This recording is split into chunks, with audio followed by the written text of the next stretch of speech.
It has been 453 days since now 16-year-old Sebastian Rogers vanished from his home in Hendersonville. His disappearance sparked national headlines, but now his father says the case is losing momentum. With National Missing Children's Day coming up on Sunday, he is raising his voice and demanding urgency. News 2's Caitlin.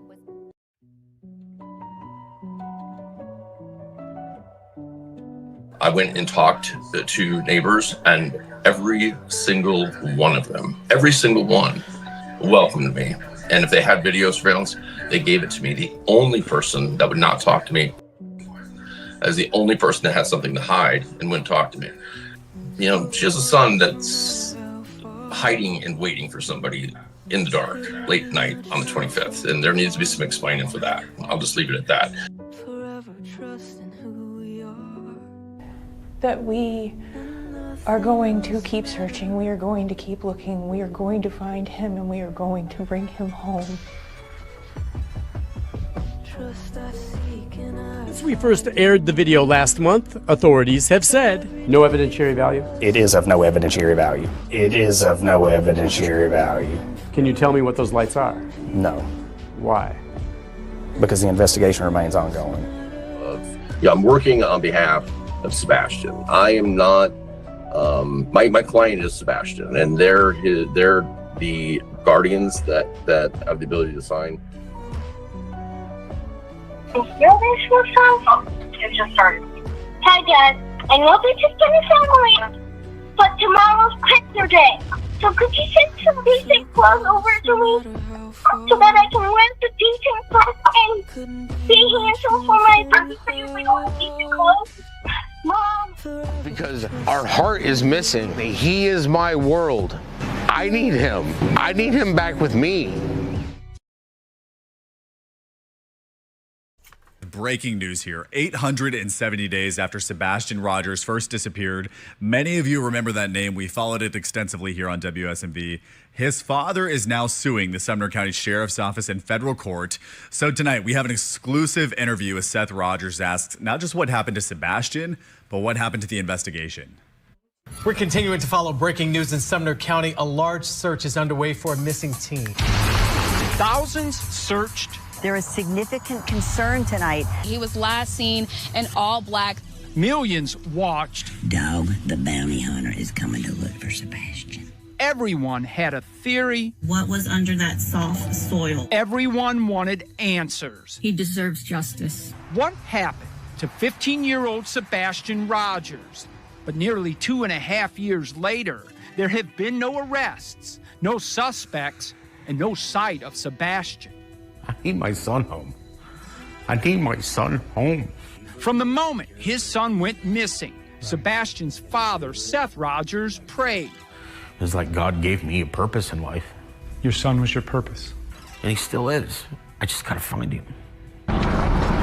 Sebastian disappeared during the overnight hours of February 26, 2024, from the Hendersonville home he shared with his mother, Katie Proudfoot, and her husband, Chris Proudfoot. He's never run away before. I don't know why. I don't know why he walked out that door. At first, Seth says he trusted the investigation, but the idea Sebastian just walked from home alone with no shoes on and without his phone never made sense. People don't just vanish into thin air. No, they don't. No matter how I look at it, I just cannot wrap my head around my son walking out of that house. Sebastian has autism, ADHD, and a rare chromosomal disorder that caused intellectual disabilities. So as hours turned to days and days to weeks, Seth Rogers says his faith in the investigation faded, and the question changed. It was no longer, where's Sebastian, but what happened to the investigation? I don't think they put any effort in finding my son anymore. He says that question is what brought him here, suing the Sumner County Sheriff's Office in federal court, claiming the agency and people that were supposed to find his son failed them both. Did you think a search that big would find at least one clue? Would have been nice. The lawsuit claims Seth Rogers' loss of confidence didn't happen overnight. The complaint claims the case was never adequately staffed and argues that once the massive ground search for Sebastian ended, the investigation began losing momentum. Only one detective was left to follow leads, and there was just one news conference at that point to update the public. We are exploring every lead that comes in and every tip that comes in. Making it all worse, according to the lawsuit, the sheriff's office stopped communicating with Seth Rogers, and for the past 18 months, there's been a communications blackout. Is that what it feels like, a blackout? Yeah. It says a lot when they won't speak to me. To me, it says that they know that they screwed the pooch. Then the lawsuit asks another question. If the investigation lost steam in the early days, okay, welcome, Mob Crew. Thank you guys so much for tuning in. Big day. I know this kind of came out yesterday. I wanted to go live, but by the time I'd go live, it'd be pretty late. I know some of you guys are in other countries and stuff like that, so I wanted to wait till today. Plus, they said that they may have something else today. If you listen to the 2 interviews, which we'll listen to if you haven't. One's 8 minutes and the other one's, I think, 12 minutes. It's got some interesting stuff in it, stuff we haven't heard that's in the complaint. I'm assuming that should come out soon. Going off, covering other cases, usually something like this.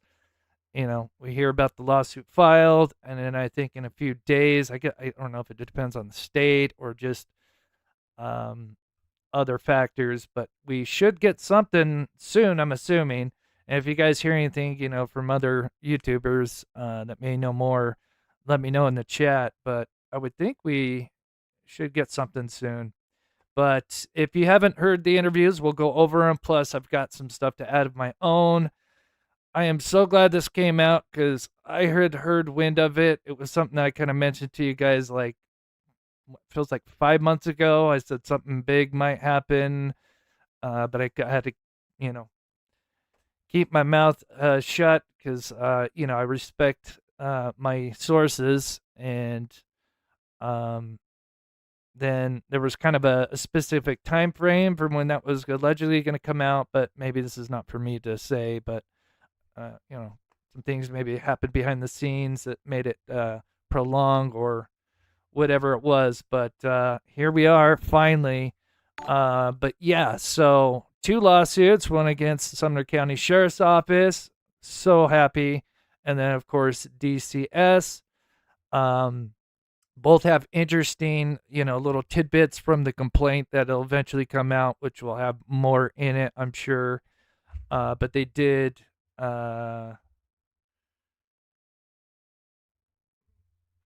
yeah, I don't know if that's the one. So Cornbread, I did see, like I've looked, and we'll look today because again, right now it's 6:30 in Tennessee, and they're Prime News start at 6.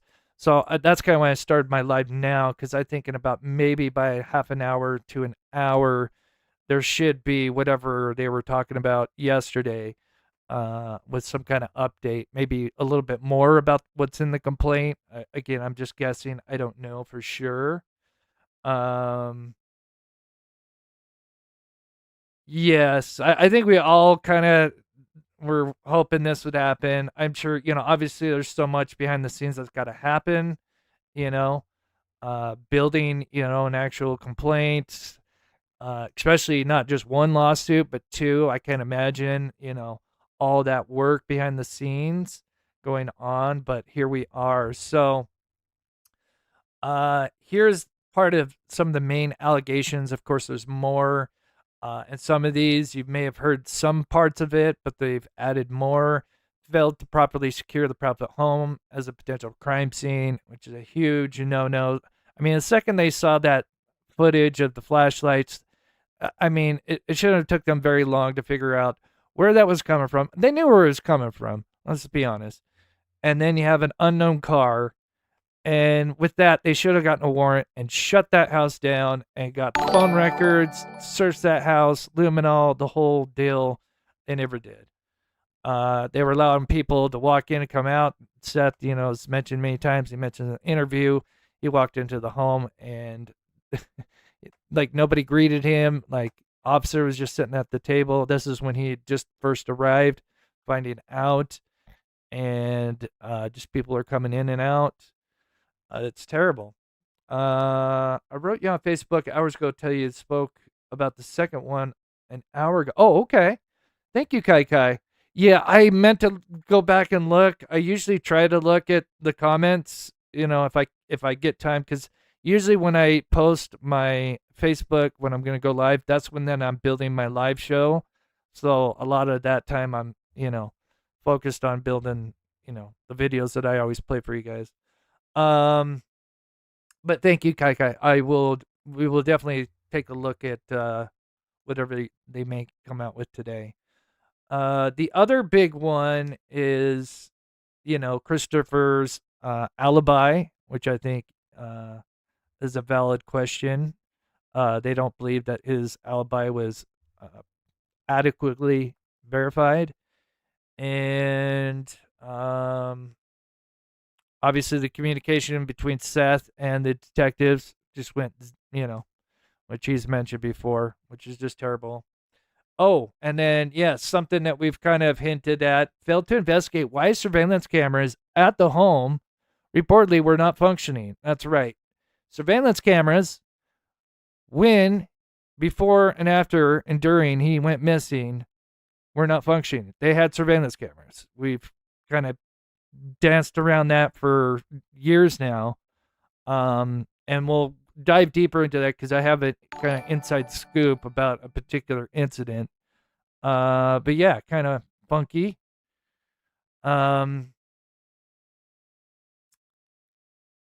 See here. And then we have against the lawsuit against DCS, which is a great time because obviously we know those other cases that are building.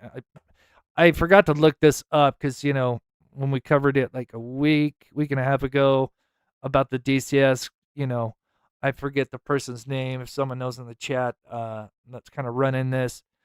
They had like up to 12 cases at the time, but I think it like went up since then. And so what a great time. One disturbing, I'm sure there's going to be more disturbing stuff. Of course, there's the, let's see, is it in this part? So concerns about Sebastian between 2022 and 2023. Let's see. I'm just trying to look for the big ones here. I mean, they're all big, of course, but a lot of this will be covered in the interview, but I just wanted to kind of give a brief overview of what's coming up if you haven't seen the interviews. So he's suing them for 15 DCS, and then Sumner County for 10 million. Hell yeah. Now, of course, no lawsuits against Katie and Chris. I know a lot of people have mentioned that. But again, this allows him to get his hands on some material, obviously the reports and stuff, which is going to be huge. So, Blue Third, I appreciate it. Hi, Chris. Sorry, I can't. Oh, no worries. I'm sure we'll be talking about this because I think, especially with the report coming out, I don't know, but I'm sure it'll be soon. Again, unless Tennessee's different, and I'm sure that's going to be very interesting to go over because in the report there's something I've kind of heard about that I've had to keep my mouth shut, and that's about the thing with Katie. She canceled appointment 3 days prior before him going missing. And this is an appointment that apparently he always went to, and even the nurse mentioned it, I think, made a report to the Sumner County Sheriff's Office. So many red flags, it just blows my mind. Yeah, Jenny's got it right there. Yeah, I don't know if it was Thursday or Friday. I guess it depends on if you're counting the 26th or the 25th. But I'm going to show you something that's very interesting about that date, but that'll be a little bit later. But just in case if anybody hasn't seen the interviews and stuff, I'll play those. If you have, I apologize. I will add a little bit to it as we go through them. But yeah, so here's the interview. I think I have the interview first. The disappearance of 15-year-olds. And notice it's not the same reporter. It's not Nick Barris or that lady. I forget her name. You know, the one that's always interviewing Katie. Sebastian Holly Thompson, I think it is. It's this guy, and someone said it was Stacey Cameron. If somebody knows this guy's name, I saw Stacey Cameron below, but I don't know if that refers to him. If anybody knows who this is. Rogers has remained one of Tennessee's most enduring mysteries. Despite one of the largest missing child searches in state history, there have still been no arrests, no suspects identified, and few answers. Now, Sebastian's father... No, I don't think he would accept that, right? No, because, well, again, I don't want to speak for Seth. You know, I can only just assume or theorize. I think, you know, part of this is to get access. I mean, of course, also, you know, yes, they wronged him in so many ways, both factors, but yeah, I don't think that would happen in my opinion because, you know, they need to get those reports and stuff. Seth Rogers, unless like Sebastian was released to him or something. Somehow. Is filing a federal lawsuit accusing the Sumner County Sheriff's Office of failing to properly investigate his son's disappearance. Rogers agreed to sit down and talk to me exclusively. And here in our extended conversation, we talked about the son he misses every day, the emotional toll of living without answers, his frustration with the investigation, and why he believes the search for Sebastian is far from over. We began with a simple question. How has he managed the weight of the past 2.5 years? People say I'm strong and I got a lot of patience. Oh, no worries. People say that, but they have no idea. Being strong, I'm not strong. I'm just determined to find my son. But thank you so much, Kiki. Strength has nothing to do with it. The weight of the... if you guys can, if you haven't already, hit that like button. I'll put this full screen for a bit. I'm not sure if I'll pause too much on the interview part, but when they...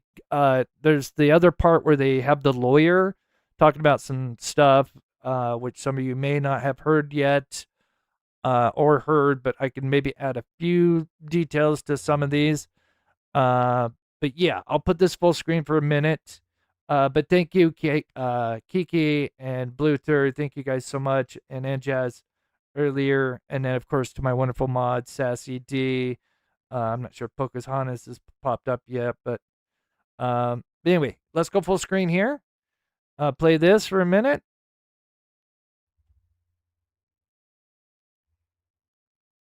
World that I feel on my shoulders every day, unless you've been in the situation of your child missing and not knowing where he's at, you don't have any clue. Yeah. Tell me about Sebastian. He's my saving grace. Before him, I was probably heading down the wrong path in life. And then I had a child. It was like God gave me a purpose in life. And he still is. I just gotta find him. From your heart, what do you need? I need my son home. I need my son home. There's nothing else. My goal is, from the very beginning, is to find my son. And it will continue to be the goal until he is found. There is no other. February 26th, 2024. How do you learn Sebastian is missing? I got off of work at 7. We're not allowed to have cell phones. When I get to my truck, I got a text message saying 911, so I called the stepfather, and that's when he tells me Sebastian's missing. Yeah, and that's where he texted, I hope you're not mad, or something like that. If you guys know the exact quote, I forget. Something like, you know, hope you're not mad, or something like some crazy thing. It just, you know, so super red flag. When you get to Hendersonville, what do you first see? So there's police and there's like tracking dogs, and there's just a bunch of people walking around in the yard, in and out of the house. And then I walk into the house, and I walk to his room. His room is the first place you go? Yeah. I want to see what his room looks like. Why was that important to you? It's the last place he supposedly was. what's going on in the room states what I need to look for. Yeah. Did anything seem off?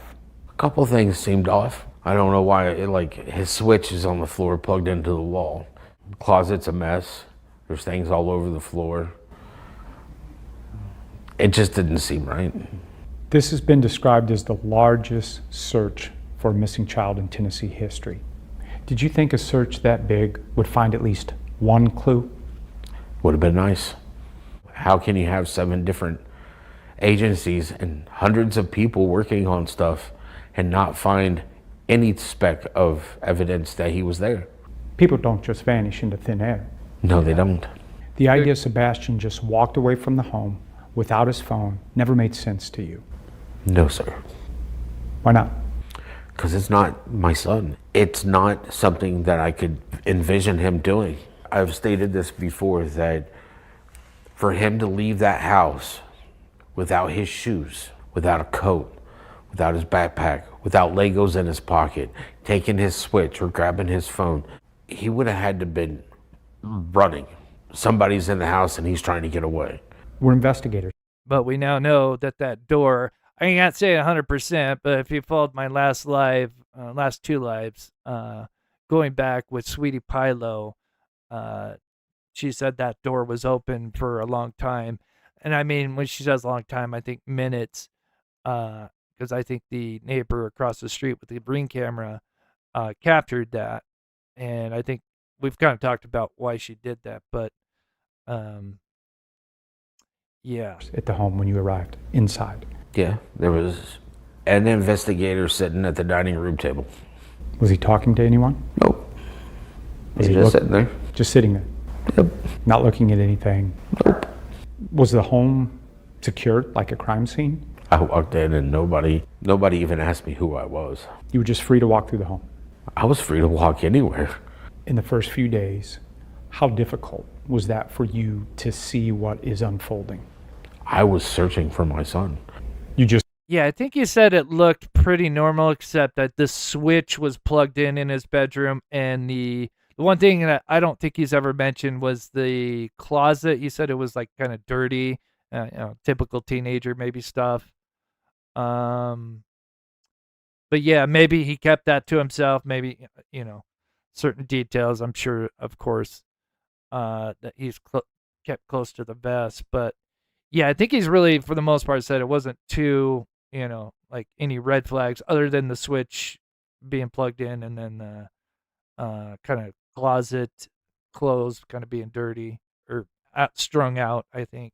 Just couldn't sit around and wait for an answer. I've put over 100,000 miles on my truck, going down any rabbit hole I can find, any tip that happens to come in. Why does that fall on you? It falls on me because I don't believe anybody else is doing it. But that should be the job of the lead investigative agency, the sheriff's office. There you go. Should be. Do you believe they failed? I like this reporter. I like him. Your son? I believe they have. Do you believe they failed you? I know they have. Because it's 2.5 years and there's no nothing. They won't even do a press conference. And when they did do a press conference, they didn't even have a picture of my son up. How can you not have a picture of the missing child so people know who you're looking for? That does not make sense. At first, did you have faith they would find him? Yeah. I have no faith now. When did that faith begin to fade? When they started not telling me any information. When did you stop waiting for answers and start questioning the investigation? Probably within a month. When they kept telling me if I had a child missing, this is the detective that I want on the case. And when that detective doesn't answer phone calls and tells me he only wants to deal with text messages, I'm sorry, text messages are very impersonal. Do you feel the sheriff's office started to ignore you? Yes. They don't want to answer questions. I think they should be answering questions. They should answer your questions because you are his father. Correct. But at the same point in time. Right. Yeah. 2 years. No, like, I don't know if Seth has ever mentioned exactly when his last communication was. I think it was in 2025. I'm guessing, if anybody knows like more specifics, But in my opinion, I think it's been at least a year with no communication. I could be wrong. No, I'm just kind of guessing off of what, his Seth's interview, Seth's live shows and what he said that I can recall. Show Poodles, thank you so much for the $5 super chat. God bless you. Thank you, Chris. Thank you, Show Poodles. And thank you to everybody in here. Okay, continuing on. I don't think they put any effort in finding my son anymore. Has that silence or lack of communication Says a lot. It says a lot when they won't speak to me. To me, it says that they know that they screwed the pooch. That silence lets you know in your heart they didn't do their job right. Correct. Since the ground search ended, one press conference, one detective on the case, no reward, 18 months of silence. What does that tell you about how much the sheriff's office cares about your son? They don't care about him at all. In the past, you have said the Sumner County Sheriff's Office should step aside and let the FBI take over this case. Why hasn't that happened? My personal opinion is ego. And they don't appreciate that. There shouldn't be ego involved. It should just be urgency. Urgency to find the missing child. And that's why I wanted to do the FBI report. And I think it's perfect timing to send all the stuff that, we've kind of built over to the FBI. And then you have the lawsuit. I mean, I hope that doesn't conflict with what Seth had. I mean, I've, sent him emails and spoken over the phone. I mean, it's been a while since I've spoke to Seth one-on-one on the phone. And I'm sure he's got a lot to do that he's going to be doing, for the next months, for the, depending on what surfaces with all this going on. Ego should never step in when it comes to a professional job. If there's any way possible, Sebastian is able to see this, you and I speaking, what would you want him to know? I love you, son, and I am looking for you, and I won't stop until I find you. I don't know if he's got a pillow. I don't know if his belly's full. I don't know if he's got clothes. I don't know if he's got shoes. I don't know if he's being taken care of. And all these things hurt. All of them hurt. I don't know what's going on with my child. I just know that he's not where he should be. Do you believe Sebastian's still alive? Every day. No evidence otherwise. I don't understand how people can think that he's deceased. You need your son to be alive. I need my son found. Yeah. Okay, so that was the interview, and then there's a 10 to 12 minute interview, not interview, but kind of report. And they kind of go over a little bit of what's in the complaint, and some of it, especially if you didn't hear it yesterday, because it did come out late.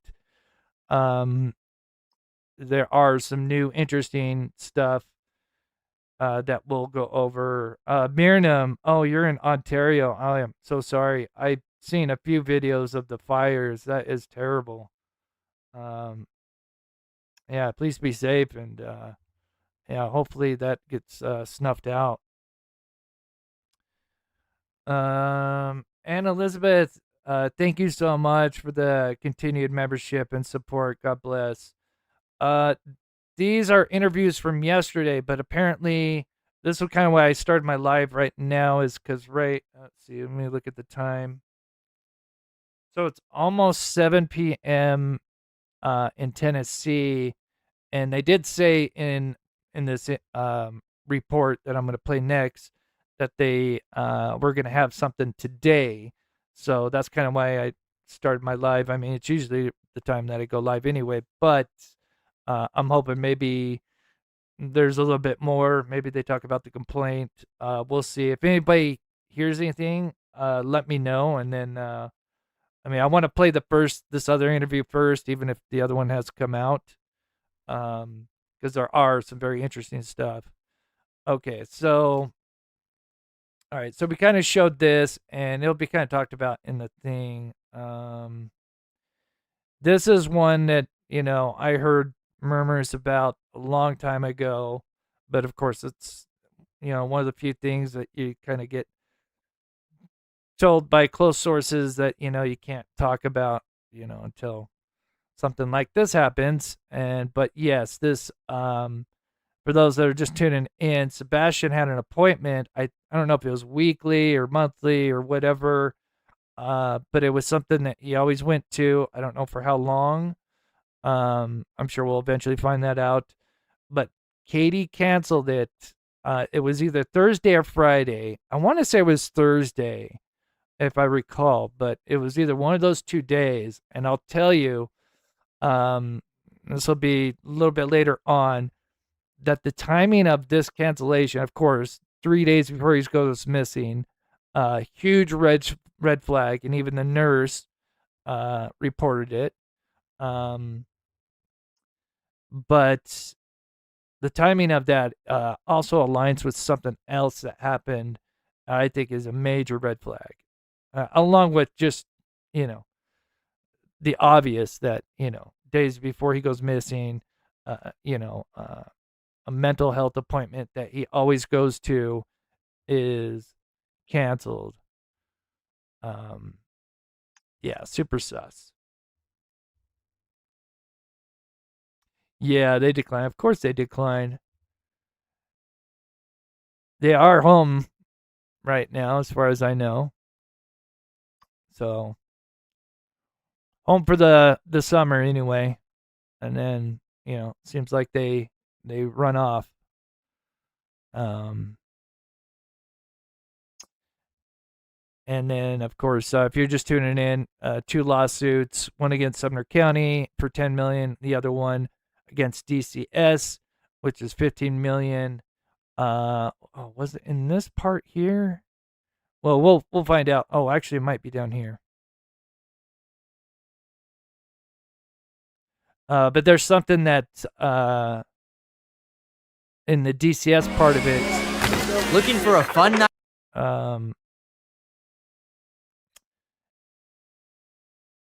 Something that Chris did to Sebastian, which doesn't surprise me. He's a piece of shit. Little man. But anyway, so here is the 10-minute interview, and it also has parts of interview with the lawyer that's running this. And yeah, so let's play this as well. I'll kind of maybe go full screen. I'll pause a bit here and there. Amy says most appointments are made months in advance. If you don't cancel, they charge. Yeah, I guess. Yeah, I mean that is true. My doctor has a 24-hour policy. If you're a regular, then I mean, sometimes they'll kind of let you go if it's the day of. But anyway. But yeah, that is an interesting point. But yeah, I'd be curious to know, like, was that weekly or bi-weekly or monthly at the very least? And something that he's been doing for maybe years. And then, the nurse, Katie cancels it. And then nurse, of course, I'm sure finds out that he goes missing days later. And then she's like, yeah, that's a major red flag, and reports it. And then nothing happens. It's not followed up. 10 o'clock newscast. We're coming on here with breaking news. Okay, so I'll kind of go full screen for most of this. I do have some interesting stuff that after this plays, I'll point out a little bit of inside information that I've kind of mentioned back in days that I can finally kind of maybe, piece of shit. So here's the full screen for a minute. Here, 870 days after Sebastian Rogers first disappeared. Many of you remember that name. We followed it extensively here on WSMV. His father is now suing the Sumner County Sheriff's Office in federal court. So tonight we have an exclusive interview with Seth Rogers. Asks not just what happened to Sebastian, but what happened to the investigation. Oh, we're continuing to follow breaking news in Sumner County. A large search is underway for a missing teen. Thousands searched. There is significant concern tonight. He was last seen in all black. Millions watched. Dog, the bounty hunter, is coming to look for Sebastian. Everyone had a theory. What was under that soft soil? Everyone wanted answers. He deserves justice. What happened to 15-year-old Sebastian Rogers? But nearly 2.5 years later, there have been no arrests, no suspects, and no sight of Sebastian. I need my son home. I need my son home. From the Yeah, KV brings up an interesting point. It's not like, yeah, what did Katie... Yeah, and that's probably why the nurse probably wanted that to be investigated, have her interviewed or whatever, because, yeah, what was the excuse for not making that? What did Katie tell the doctor / nurse of why he couldn't make it? Yet he allegedly, he went to school. That's a great point, KB. Moment his son went missing, Sebastian's father, Seth Rogers, prayed.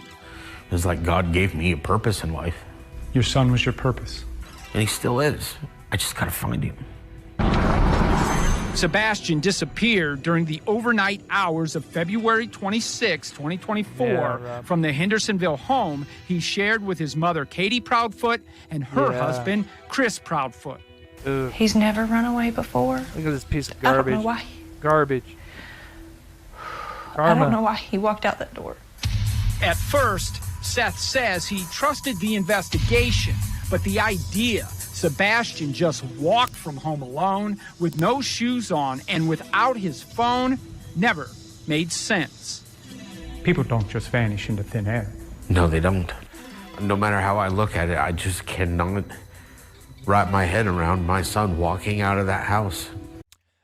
So just to point out for those that are just tuning in, because when I go full screen, I can't see how many people are in here, but please hit that dime bag, Chris. I don't know if we can allow that, but yeah. Maybe try to rephrase that, but yeah. Getting snarky over here. Just don't get too but anyway, in this report here, this I want to say interview. It's not really an interview. It's a report. They'll start talking about some of what's in the complaint, obviously, which will eventually, the news will obviously get their hands on it, and then, as usual, they'll release it to the public. I was kind of curious if that may happen today. It could happen tomorrow. Maybe that's why he did it Wednesday, knowing that maybe it'd take a few days for them to get the documents ready for that to become public. Sebastian has autism, ADHD, and a rare chromosomal disorder that caused intellectual disabilities. So as hours turned to days and days to weeks, Seth Rogers says his faith in the investigation faded, and the question changed. It was no longer, where's Sebastian? But what happened to the investigation? I don't think they put any effort in finding my son anymore. He says that question is what brought him here, suing the Sumner County Sheriff's Office in federal court, claiming the agency and people that were supposed to find his son failed them both. Did you think a search that big would find at least one clue? Would have been nice.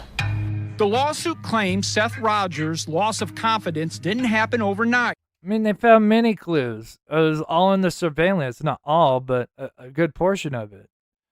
And again, I think they know, and we'll talk about this after all this, but all of the mistakes, it reminds me of like the John Ramsey, but like just as bad or in the same The complaint level. claims the case was never adequately staffed and argues that once the massive ground search for Sebastian ended, the investigation began losing momentum. Only one detective was left to follow leads, and there was just one news conference at that point to update the public.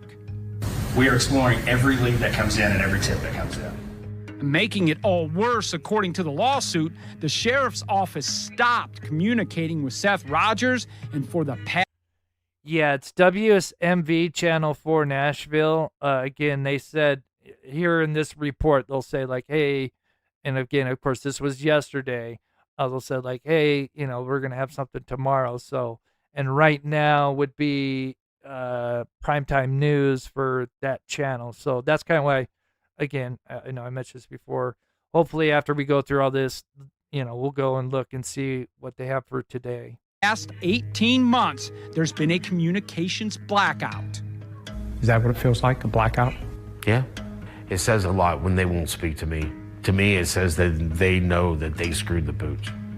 Then the lawsuit asks another question. If the investigation lost steam in the early days, what happened during those first critical hours? Because the complaint claims that's where some of its most serious allegations begin. And your lawsuit says this investigation, its focus.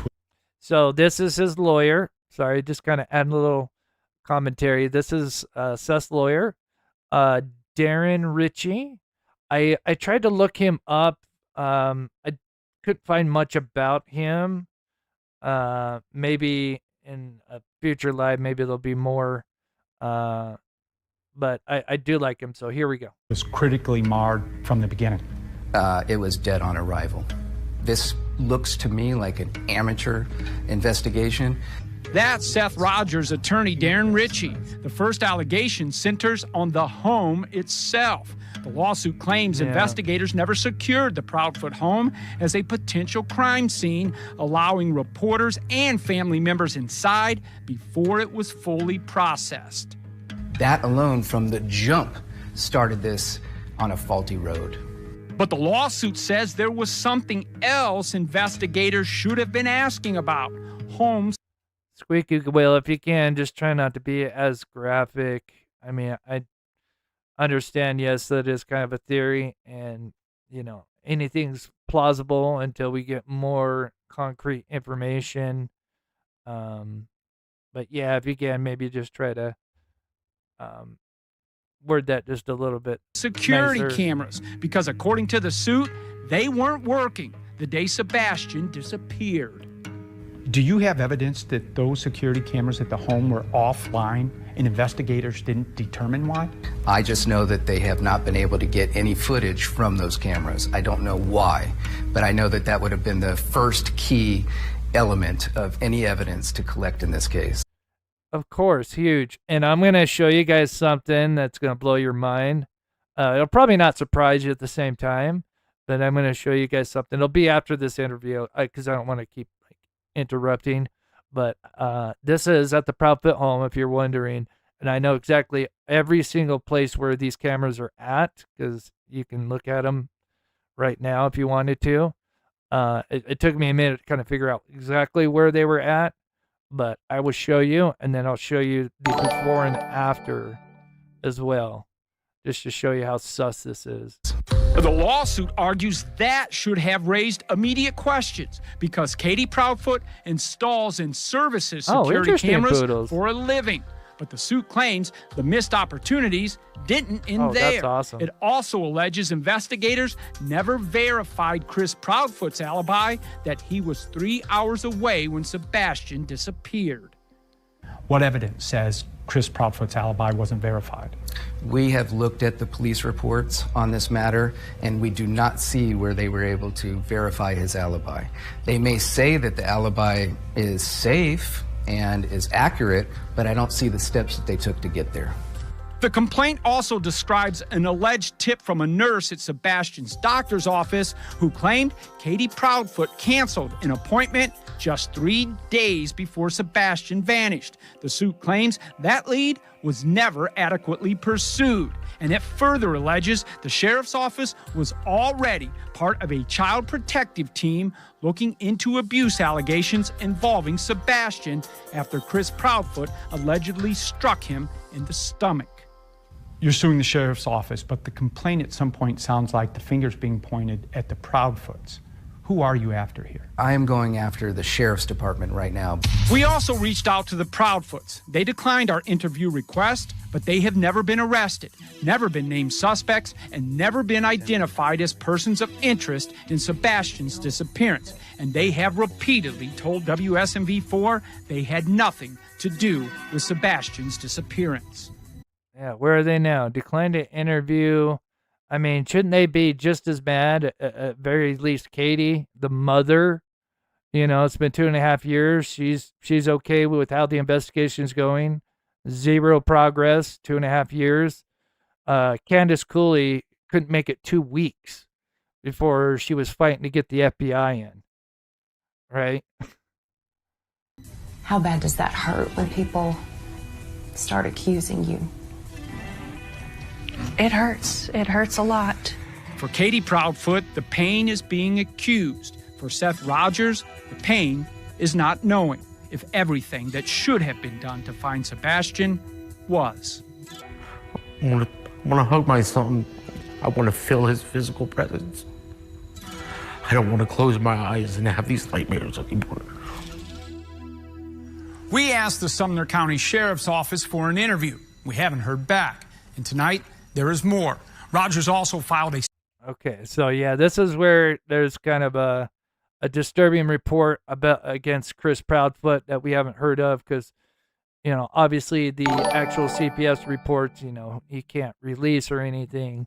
But, you know, I think some of the details may be in the complaint. I'm just theorizing because one of them is in, which is going to be revealed if you haven't heard it yet. It doesn't surprise me because Chris Proudfoot's a piece of shit. Second federal lawsuit, this one targeting the Tennessee Department of Children's Services. The suit claims DCS had 2 cases of alleged abuse involving Sebastian, one of them inside the Hendersonville home where he lived, but never notified his father, Seth Rogers. Both of those cases were closed without Sebastian being removed from that home. But the lawsuit now asks whether that was a mistake and claims DCS failed Sebastian. We'll have more on that suit tomorrow night. For WSMV4, I'm investigative reporter Stacey Cameron.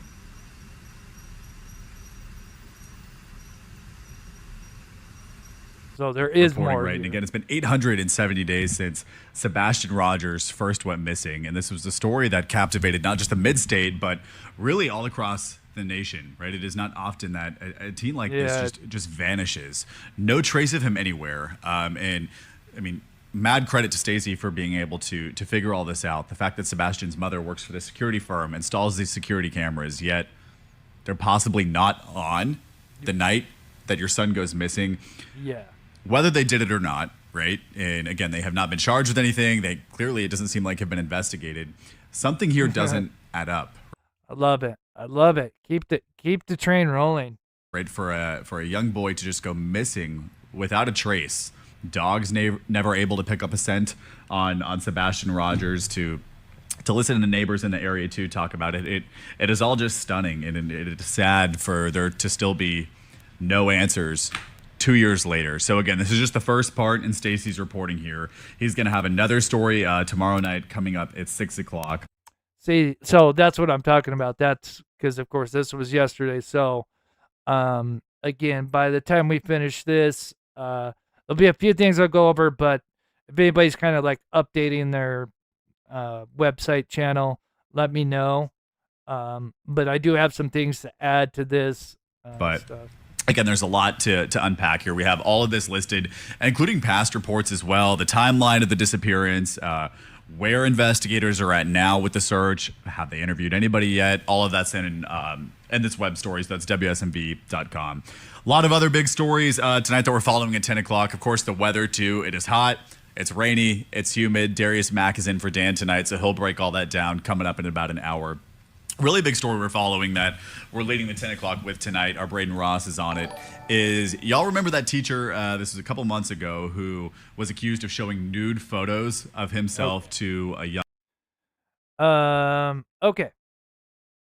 So, let's see. Is this the one? Yeah. Okay. So this is the one against DCS. Seth states he did not know either DCS investigation existed until after Sebastian's disappeared. I mean, that is just absolutely unacceptable. He says he only learned of them after hearing them publicly and later obtaining the records through his attorney. Seth says that had he known, he would sought custody immediately, especially when you hear about what happened. Now, there's the SA abuse, which I think he's mentioned that happened in California. We're not going to dive into that part, which is, I mean, is obviously horrible.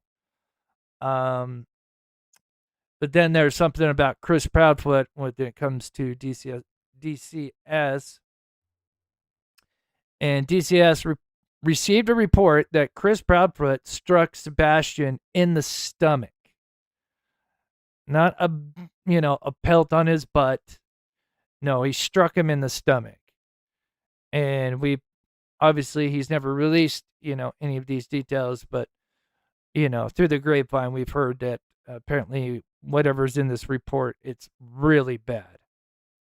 And I hope, as much as they can allow to come out so people can get on board. I will say this, I saw a certain YouTuber, I'm not going to name the channel in the chat. If you know who I'm talking about, please don't mention them. But there is a channel that covered this case. Of course, they were on the other side, right? And it was very interesting to watch their live. Oh, let me come back on screen here. It was really interesting to watch their live show and go over the interviews and stuff. And then they're kind of like, oh, I think we need to look at this case with new eyes. Like, forget everything before. I thought it was, it was kind of very ironic. But, good for them, I guess, even though I want to say too much because people probably figure out who I'm talking about. But yeah, they were definitely on the Proudfoot side. And then I thought it was very interesting that their live show yesterday, they switched. So maybe this is slowly going to be a domino effect. Also in the lawsuit, Sebastian stated he felt safest with his father. That's disturbing. And they did nothing. Sebastian was considered a vulnerable child requiring significant support because of his autism, ADHD, and rare chromosomal condition. Then there was this Title IVE candidacy. So apparently determined Sebastian was qualified for the Title E candidacy program. I didn't get a chance. I should have researched that to understand more about that. If anybody can explain in chat, let me know. Oh, I guess it kind of says what it does here. This program is generally associated with children considered at serious or imminent risk of removal of their homes. I guess I should have read the next one. I just quickly chat GPT'd some of the stuff and had the bullet points. I didn't read all of them. So that's wild. DCS determined that Sebastian qualified for this program, which means that the child is in serious or imminent risk of removal of their home. That just is unacceptable. And then they obviously closed the investigation. Lawsuit argues this should have been prompted additional protective action rather than closing the investigation. I mean, 5 CPS reports. I mean, how many does it take?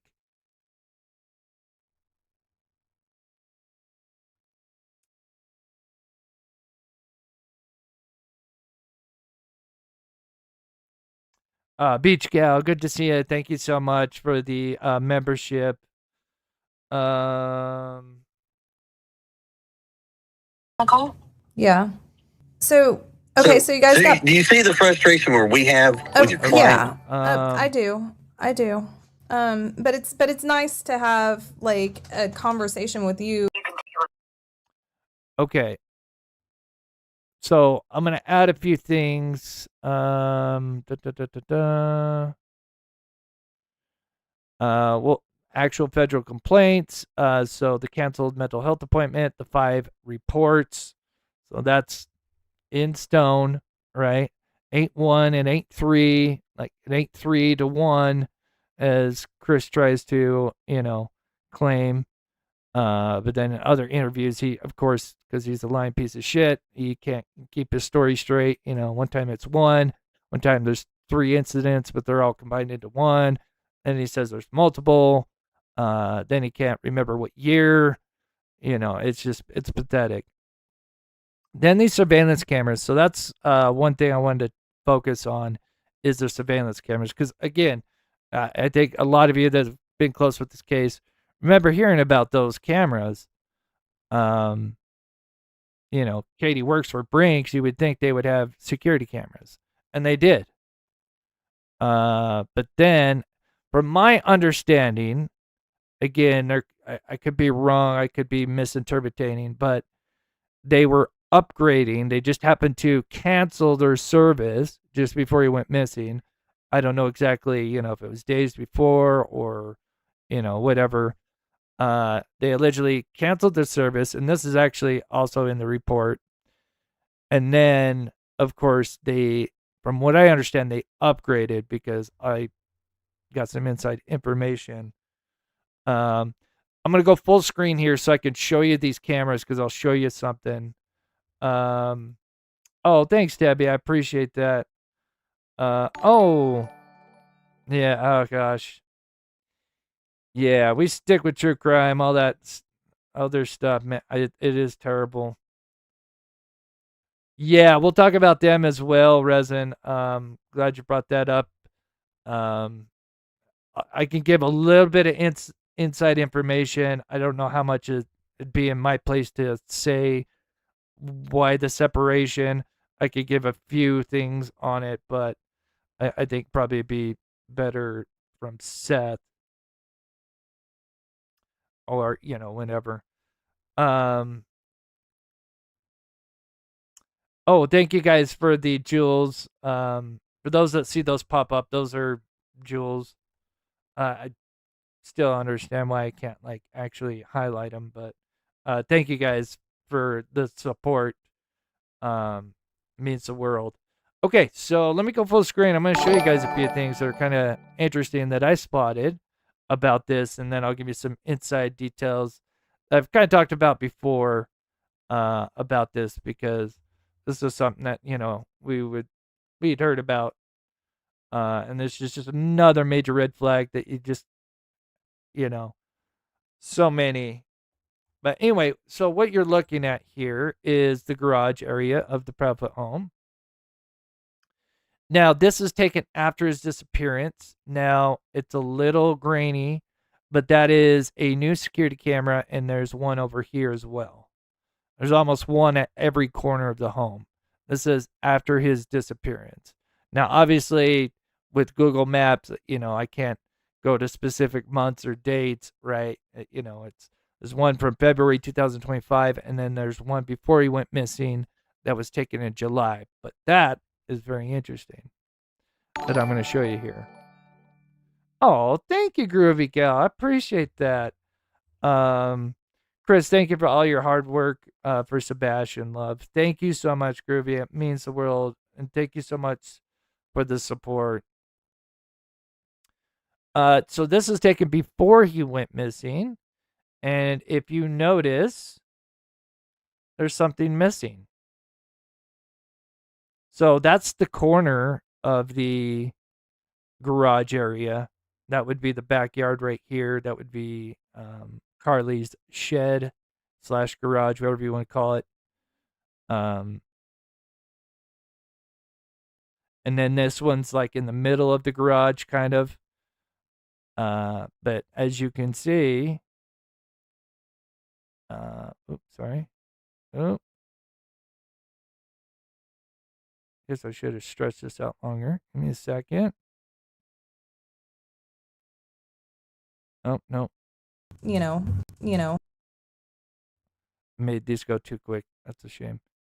But one more time, just so you guys kind of get what I'm pointing at. So again, this is after he went missing. All these high-tech upgrade cameras. This again is after he went missing. And then before he went missing, as you can see, I mean, it's hard to tell, but I doubt that other camera that's over here is there.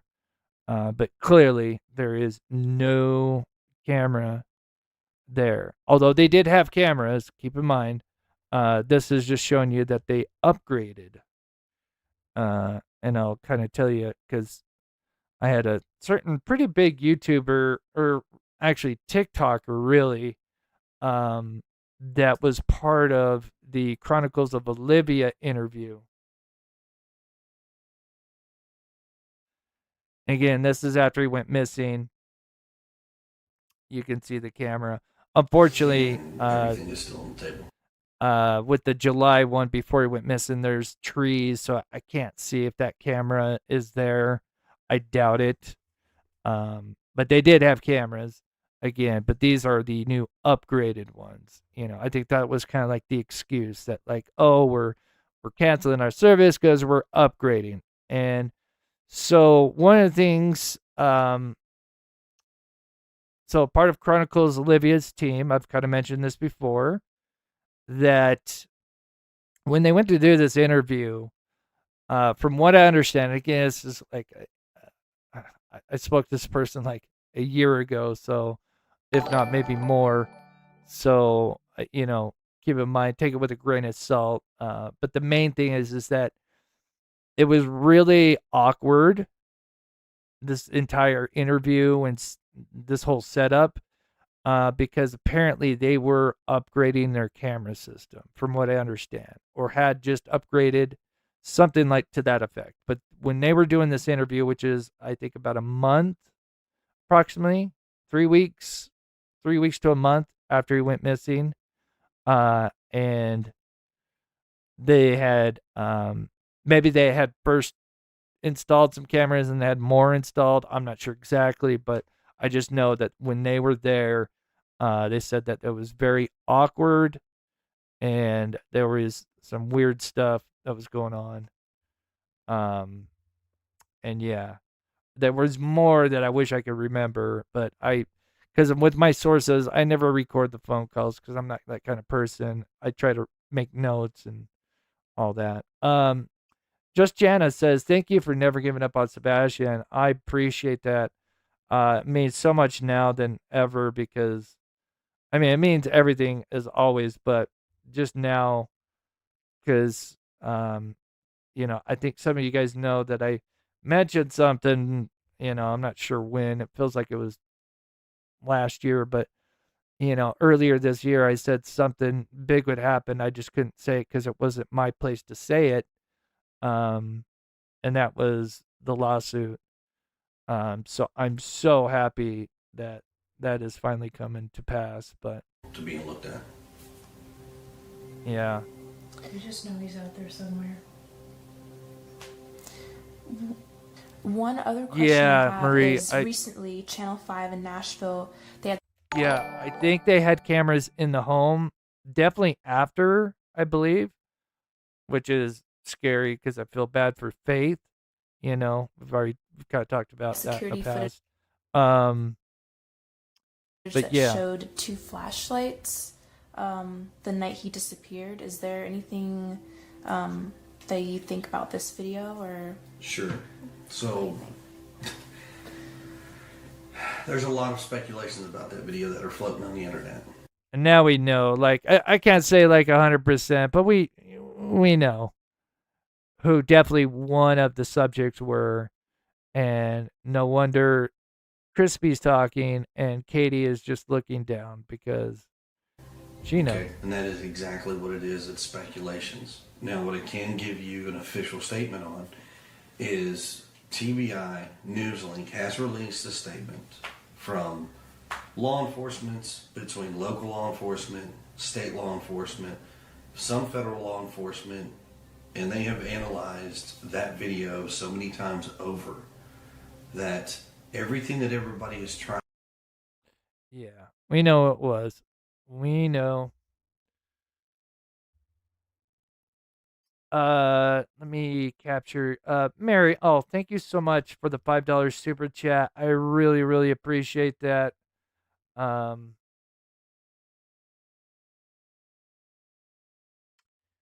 Verita says, I don't think he's hiding Sebastian. He's 18 and then release him. Yeah, I don't. I sadly, I mean, that would be great, obviously, because that would mean Sebastian's alive and then he'd come back to Seth. But yeah, I mean, there's always that possibility, but yeah, they would almost get the same charges that they would be getting for almost if his life was sadly taken. They would pretty sure they would get more or less the same punishment time, you know.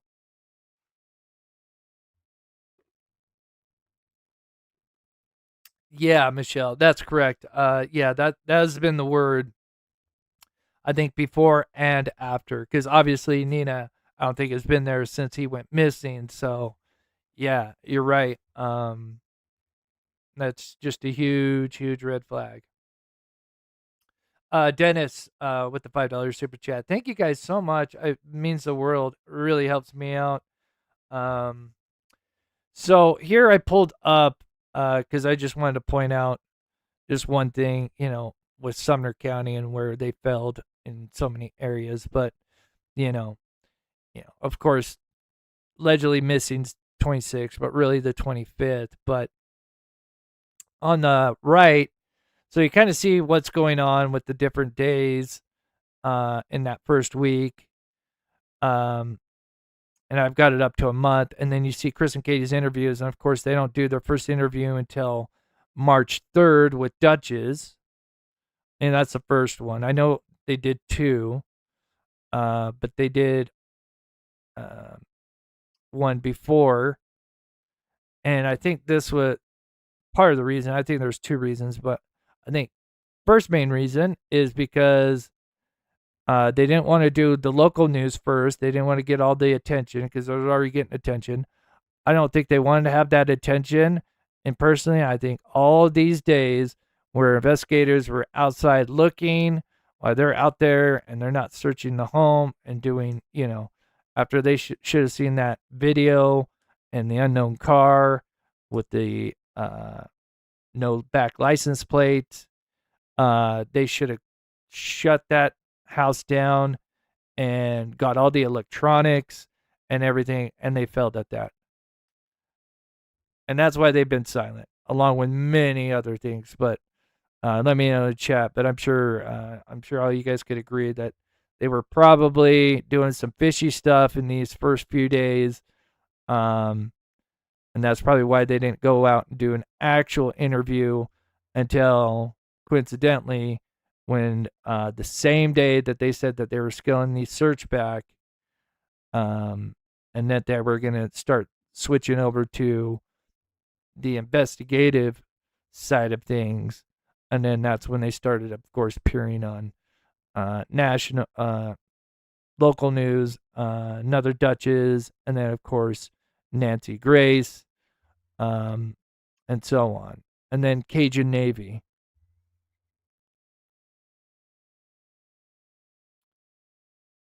Well, obviously it was Craddock. I mean, it was Sonny for the very beginning, but then Craddock took over because sadly Sonny passed. That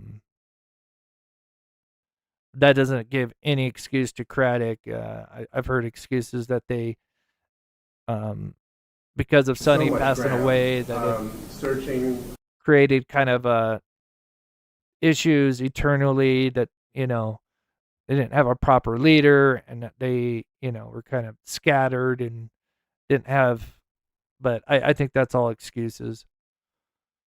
I just want to play this part with the Cajun Navy. Just one other thing that maybe we'll find out in the report. Going back, researching, checked out every case. And then we'll look to see if there's something with WSMV. If anybody knows in chat already, let me know, but we'll check on them here in just a minute. Of a possible sighting, nothing confirmed. Not a trace of Sebastian anywhere. Nothing found. No footprints, no video, nothing. Nothing that has taken us to locate Sebastian. And are there any working theories?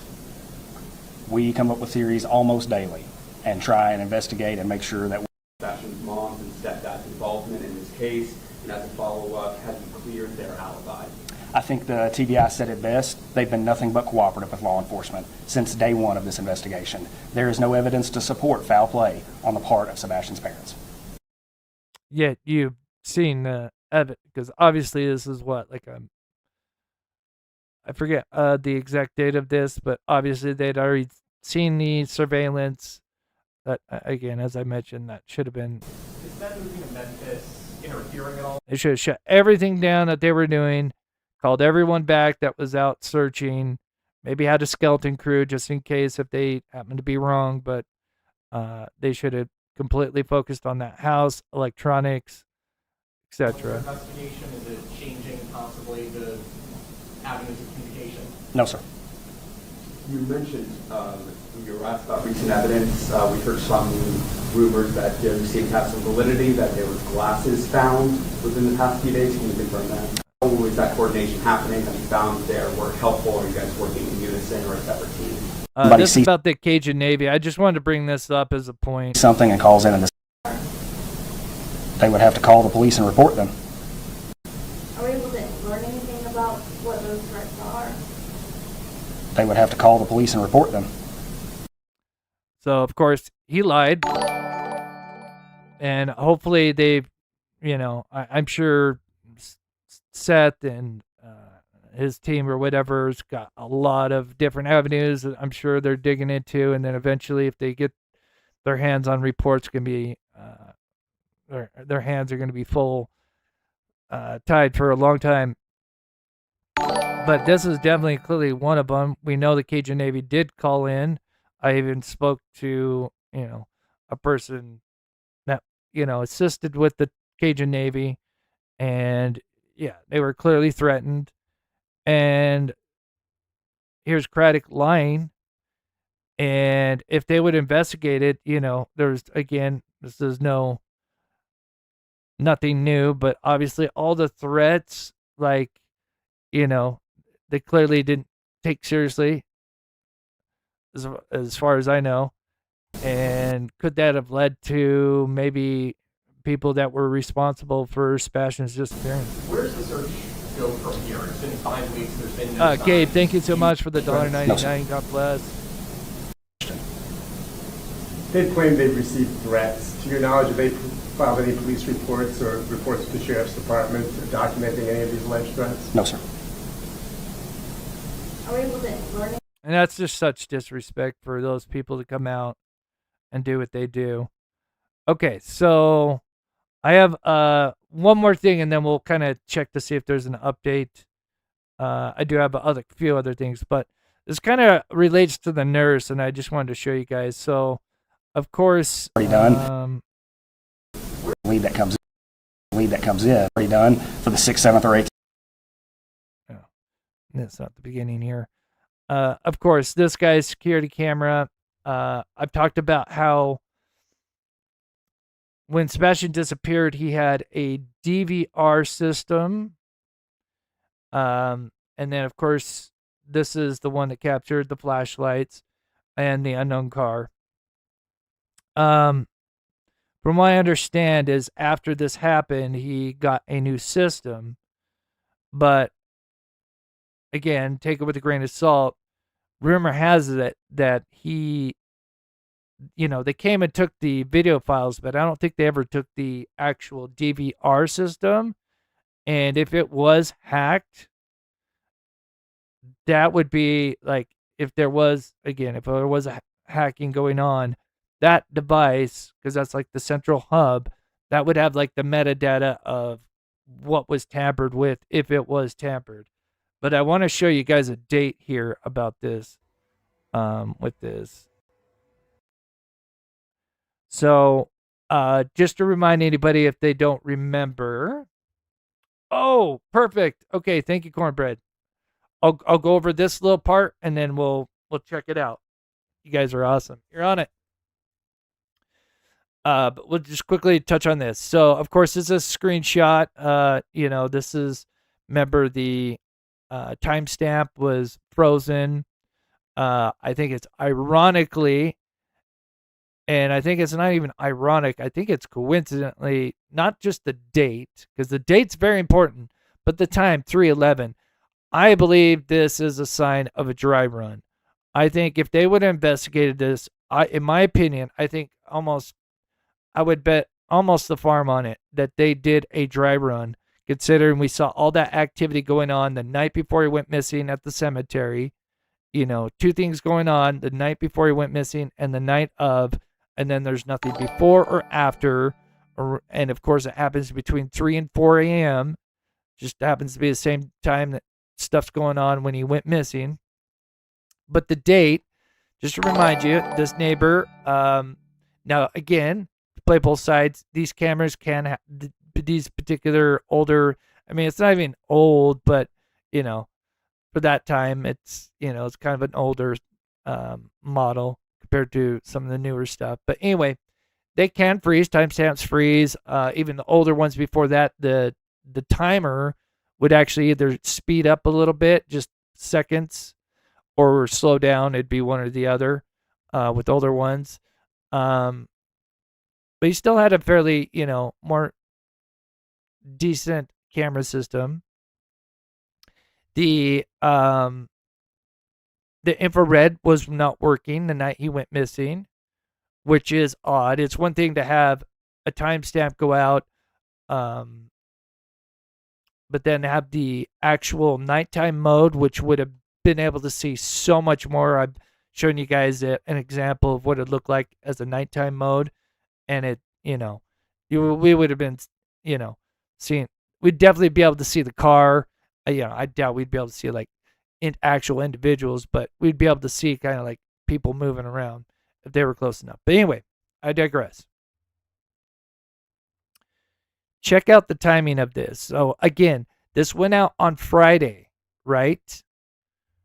So keep that in mind. It went out on Friday. Sebastian goes missing between the 25th and 26th, right?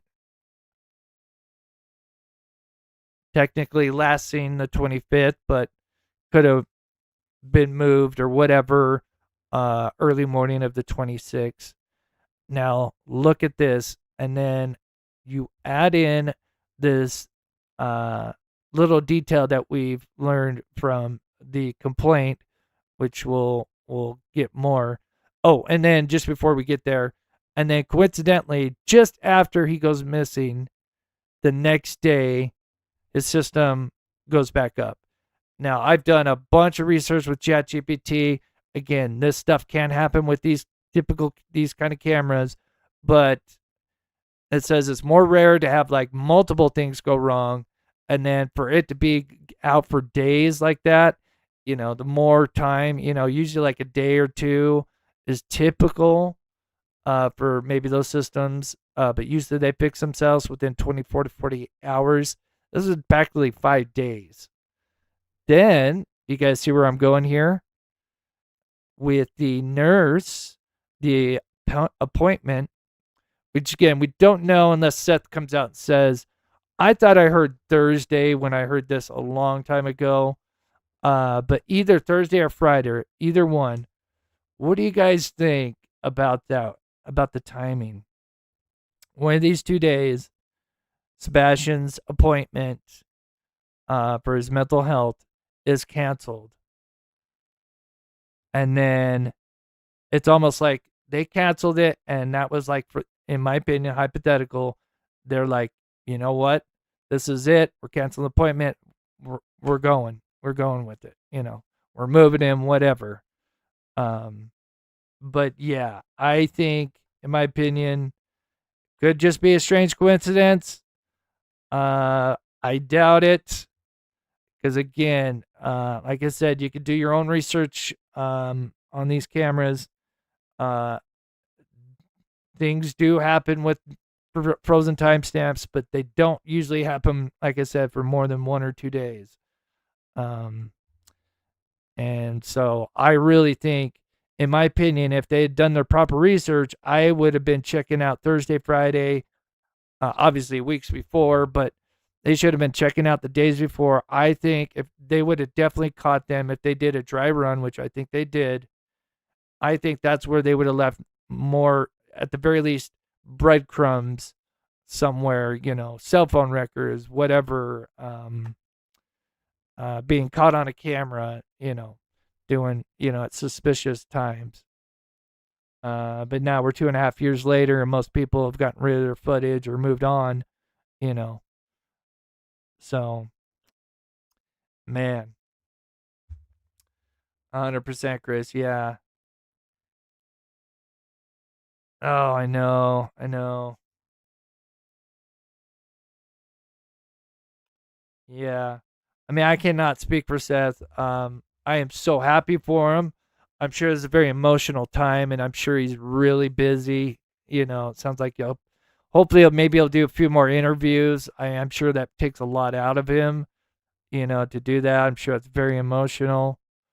Um, okay, I do have some more stuff, but let's check with um, the update if there's anything. Oh, and then we'll touch on at night. I'll give a little bit of inside information. Again, it's kind of not really my place to touch on all of that, but I could give a few things on that. Yeah, I had a link ready, but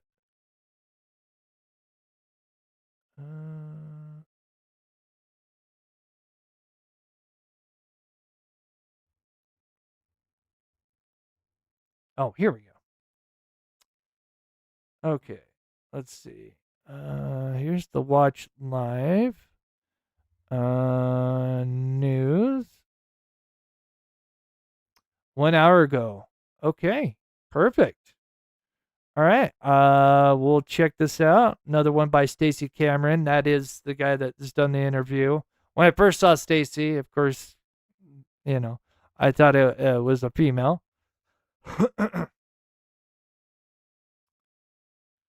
I have, you know, and I can't take all the credit because again, I would not be here if it wasn't for you guys, right? Like if I had like 20 people in the chat, I would kind of get the idea. People have moved on. So keep in mind, even though, yeah, I've been covering it, I know a lot of other YouTubers have been moving on. I don't blame them. You know, most of them, that's their living. Well, I don't want to say most, but I'm sure a good portion of them, you know, just like myself. But yeah, I just feel like, man, this should be a slam dunk in my opinion. Like, but anyway, I'll get this comment and then we'll look at this video. Carol says, I don't comment often. I've been watching and praying since day one for Sebastian. Bless you for your excellent ongoing coverage. I hope Seth succeeds with his investigation. I think it will. I think it's gonna be huge. We will talk a little bit about, you know, what this can lead to. I think some of you guys probably already know, but we will definitely touch on that. And then, yeah. Marcia, I don't, yeah. So let's check this out, see if there's anything new. Maybe, again, in my experience, you know, usually when something's filed, looking for, okay, I turn this down somewhere. Oh, yeah. Here we go. I'll go full screen on this. And then we'll read, yeah, we'll read that just to see if there's anything new. Okay. Yeah, looks like a new one. So let's take a listen here.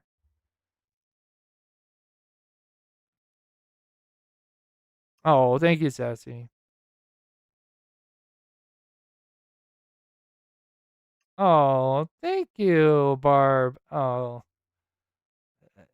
yeah. Like I said, you guys give me the credit, but it's really it's on you guys. Support pushing me to keep covering this, even though I've said I am going to be moving to other cases. But I don't know. We might be covering this for a while, especially, you know, if the complaint comes out, and you know, if it's not tonight, maybe tomorrow. Maybe there's a reason why he did it on Wednesday, knowing that it'd be like a day or two for them to finalize and make it public. But yeah. Okay, let's listen to this. Make sure I got the volume on. And then I'll turn myself down. Much different. That is what the missing teen's father claims in a second federal lawsuit. WSMV4 Investigates first broke the news that the father is also suing the Sumner County Sheriff's Department. Allegedly, they didn't properly investigate his son's disappearance. And this second lawsuit targets the Tennessee Department of Children's Services. Speaking exclusively with WSMV4 investigative reporter Stacey Cameron, Rogers says he learned only after Sebastian disappeared that DCS had twice investigated his son and failed to tell him what was going on. For nearly 2.5 years, Seth Rogers has searched for answers about what happened to his son. Now he says he's also searching for answers about something that happened before Sebastian disappeared. According to this newly filed federal lawsuit, DCS investigated Sebastian twice but closed both cases. And Rogers says he was kept in the dark. Sorry, I just want to comment. So, closed 2 cases. Now, I'm not an expert in DCS. Does that mean that's 2? Because we know there's 5 reports. They close it after 2 cases? Or, like, is there a certain amount of reports per case? I don't know if anybody knows the answer to that question. Like, there's 2 reports in one case and then 3 in another. I don't know. Maybe I could chat GPT that. But if anybody knows in chat, let me know. That left him with a question he can't escape. If he had known everything DCS knew, would Sebastian be safe with him today?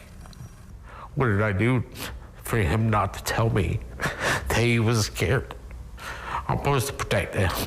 It's the question Seth Rogers says he asks himself every day. Not whether he could have found Sebastian, but whether he could have protected him. The lawsuit claims DCS investigated allegations involving Sebastian in 2022, then again in 2023, before closing both cases without removing him from the Hendersonville home where he lived. If DCS had talked to you, what would they have learned? I mean, that's 2 years of reports. Is that? Oh, maybe that could be it. Yeah, I mean, we know there's 5 reports. I don't know if cases is like the same thing as reports, again, unless there's, but yeah, that would be, let's just say in theory, if that was there, he had 2 and they closed those 2 and then he had 3 open ones. I mean, come on. What the hell? He can come live with me. Rogers says no one at DCS told him about the extent of those investigations. No one warned him about the abuse allegations, and he says that left him with the pain no one can imagine. You don't have any clue. Nobody does. Attorney Darren Ritchie says that's why they filed this lawsuit. Why would DCS leave Seth Rogers in the dark? That is unexplainable, and it's unacceptable. The lawsuit claims DCS documented that Sebastian told investigators he felt safe with his father. It also alleges the agency determined Sebastian met the criteria for a federal program reserved for children considered at serious or imminent risk of removal from their home, but closed both investigations. How do you get that far and then just go, oh no, he'll be fine? And then, again, assuming if this case is just another kind of term for report, then you got 3 more. Like, that should be it. Like, what the hell? Ritchie says, had Rogers known everything DCS was looking at, this story might look very different today. I don't think that we would be here today talking if they spoke with Seth Rogers. I think Seth would have corroborated how Sebastian was feeling, and I think this would have taken a very different turn. Did anyone ever tell you? Yeah, how in the hell did they not talk to Seth? You, Sebastian, had been considered at serious risk of removal from that home? Nope. Then came the moment he says changed everything. Rogers hired a lawyer, got the DCS investigative files, and read it for himself. They failed my son. They didn't try to protect him at all. The lawsuit alleges DCS overlooked warning signs, failed to adequately protect a vulnerable child with autism, ADHD, and a rare chromosomal disorder, and denied Seth Rogers the opportunity to intervene before Sebastian disappeared. Rogers says that's the part he struggles with the most. All these things hurt. All of them hurt. I don't know what's going on with my child. I just know that he's not where he should be. And the lawsuit raises another question. Seth Rogers had joint custody of Sebastian. His attorney says that meant DCS had a legal duty to keep him informed. Right, he's the father, biological father. So he could take action to protect his son if necessary. I asked DCS whether it lived up to that responsibility. The agency declined an interview, saying it doesn't discuss specific cases or comment on pending litigation. Man, they are in a world of shit. With all the other cases, I forgot to pull up all the other stuff that's going on, but I kind of wanted to keep it focused on Sebastian and Seth, but you know, man, this is a great time for Seth to do this with everything going on with DCS with the other cases. This is not good. For WSMV4, I'm investigative reporter. I mean, good for Sebastian and Seth to, you know, hopefully get more answers and the dominoes start to fall. Stacey Cameron. So there is that. Grainger offers professional-grade products, easy. Oh, I'm good with Grainger. Okay, let's see.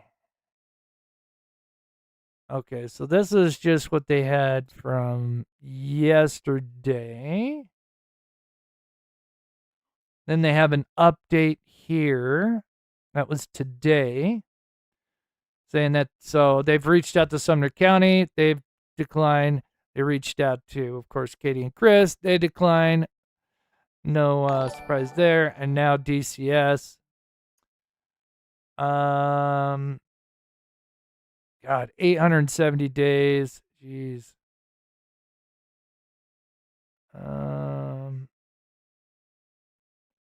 This might be the old video. Lawsuits. Signed to the case. That's who also named Sumner County Sheriff Eric Craddock and Detective Brandon Carter. Of course, we've know those two very well.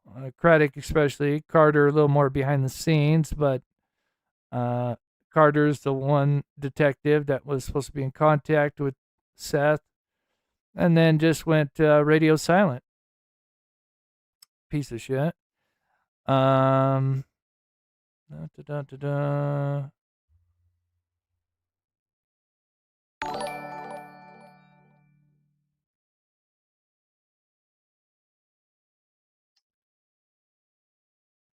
Anything new we haven't gone over?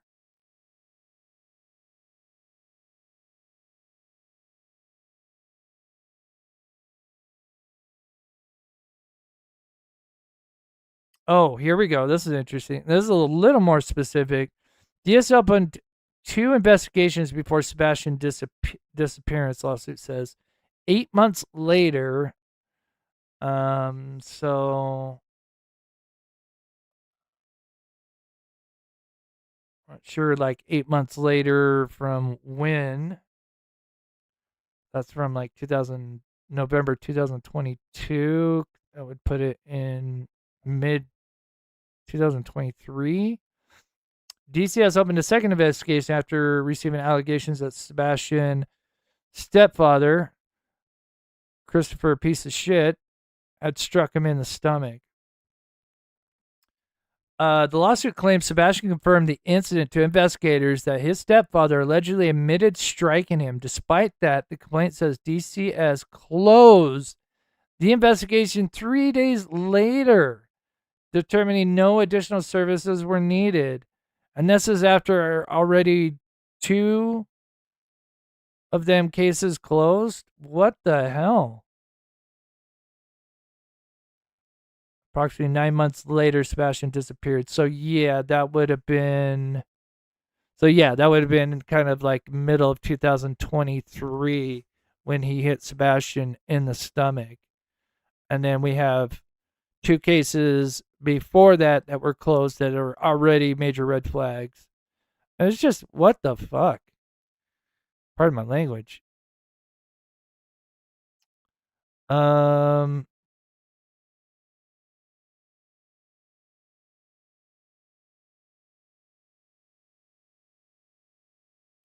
Just trying to find just kind of the highlights here. The lawsuit also alleges DCS violated Seth Rogers' constitutional rights by failing to notify him of either investigation, which is, it just boggles my mind, biological father. Despite documenting that Sebastian identified him as the parent whom he felt the safest. The fact that he told, whoever, that just breaks my heart.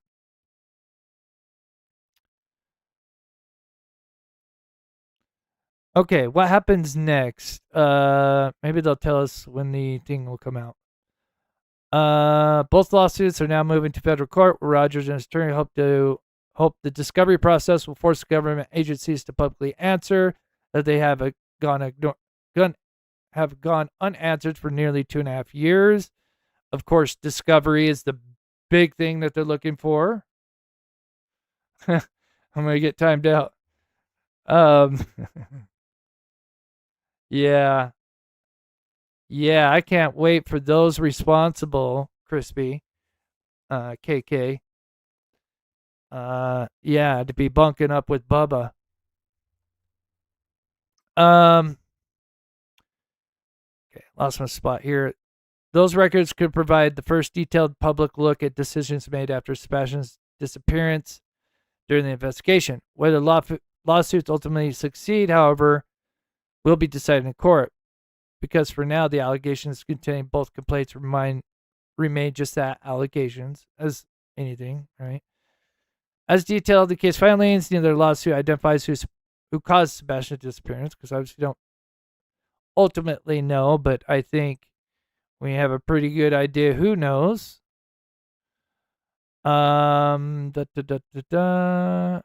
Instead, both lawsuits argue over government agencies failed to meet their responsibilities. Katie and Chris declined a request for an on-camera interview. Of course they did. Chicken shits. However, neither have been arrested. Boy, I'd love to see some mugshots. So yeah, there's that. I've got 2 more things. Do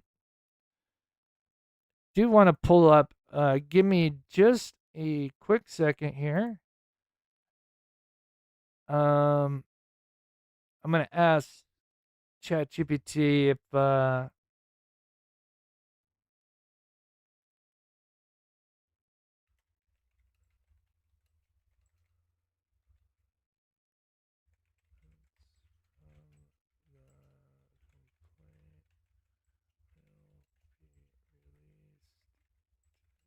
public.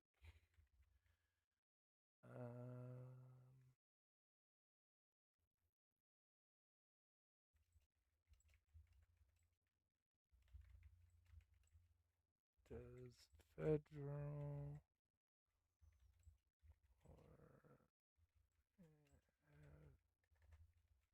any special conditions? Yeah, I'm just asking kind of the average short answer. Complaint is filed usually within a few hours of 1 business day. Clerk signs a case number. Next few days, summons are issued.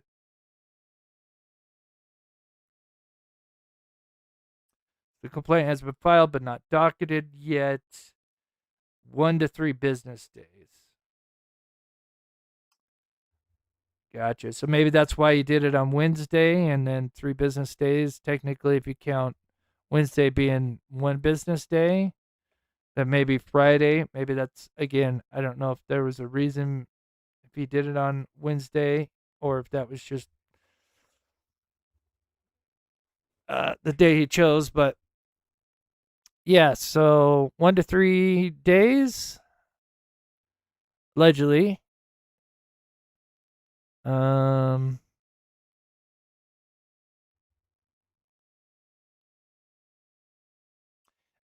you, Lona. Yeah, I've got 2 other things to quickly touch on. At Night posted. So for those that don't know, basically they posted a long. I'm not gonna read any of this, to be honest, because it's just a long, long, long thing of stuff. But basically they're out. They're done. Um, Again, I don't know if it's my place to really speak on what happened behind the scenes. And again, I don't know all the details, far from it. But my understanding, at least one of them, and again, man, what a waste, because these guys had Dog the Bounty Hunter's name, and I feel like they didn't take it seriously. And they leaked things to certain people.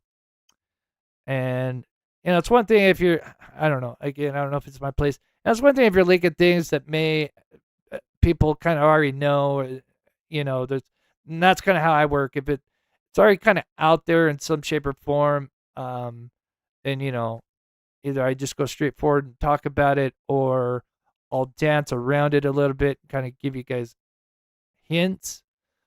But again, I'm sure there's more than that to it, but again, that's my understanding. I'm not saying that is the reason. I don't think it's Dog. I wouldn't say I wouldn't blame Dog, to be honest with you. Dog is just like the name associated, my opinion, they took advantage of Dog, That's just my stance.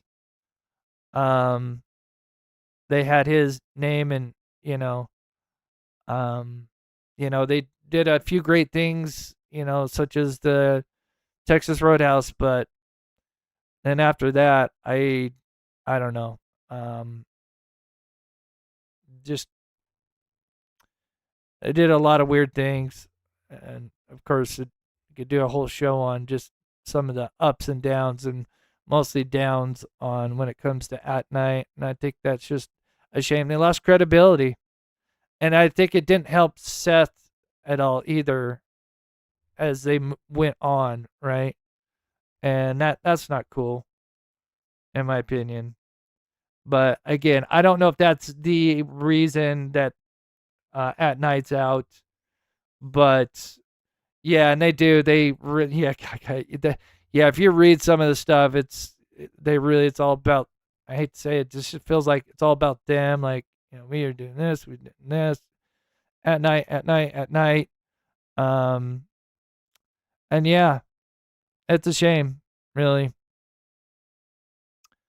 I think they needed Dogs, because again, it's not really Dog, right? I mean, it's got his name on it, but it was people under him that I think he was trusting to, be serious and,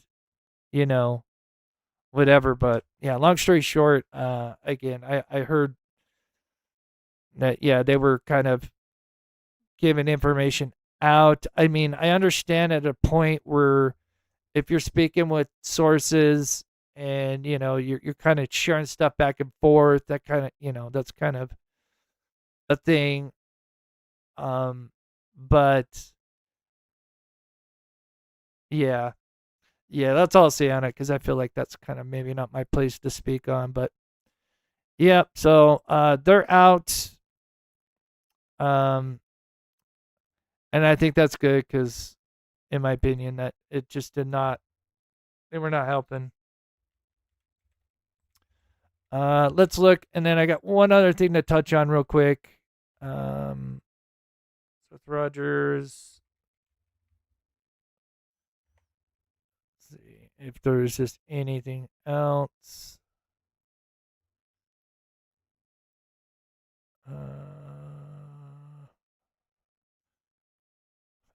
Be curious to see what Michelle After Dark said. But yeah, that's not the YouTuber I was talking about earlier about how they have kind of now changed their mind. I wouldn't say changed their mind, but now they're kind of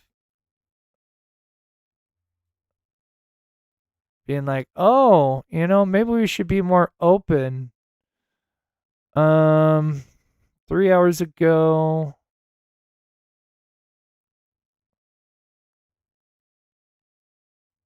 I think this is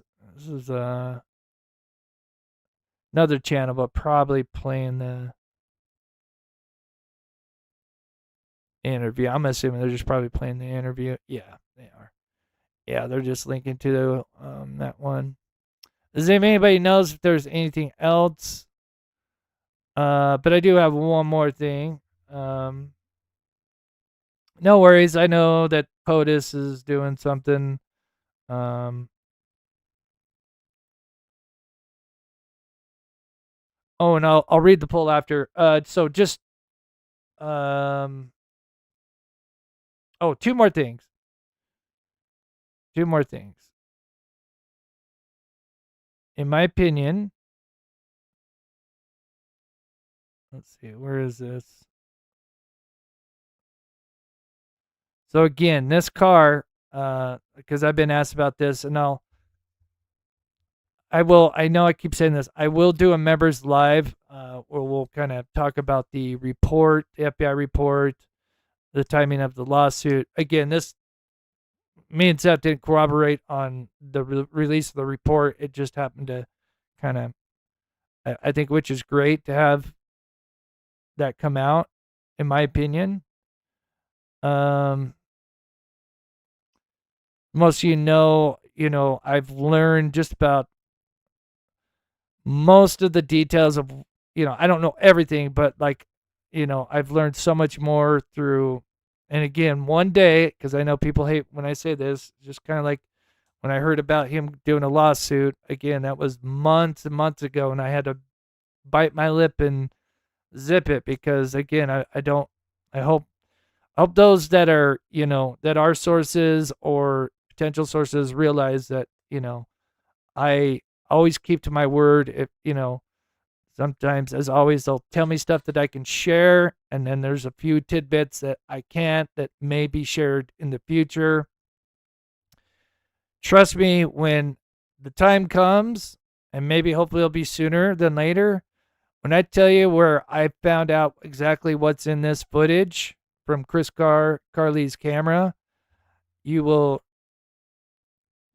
jaws will drop, because it couldn't have come from a better source. That showed two. Where is this garbage guy at? Oh, here he is. So here, in my opinion, if there's someone to speak to, because we know Katie lawyered up in August, I think, September, August of 2024, which means likely Chris too.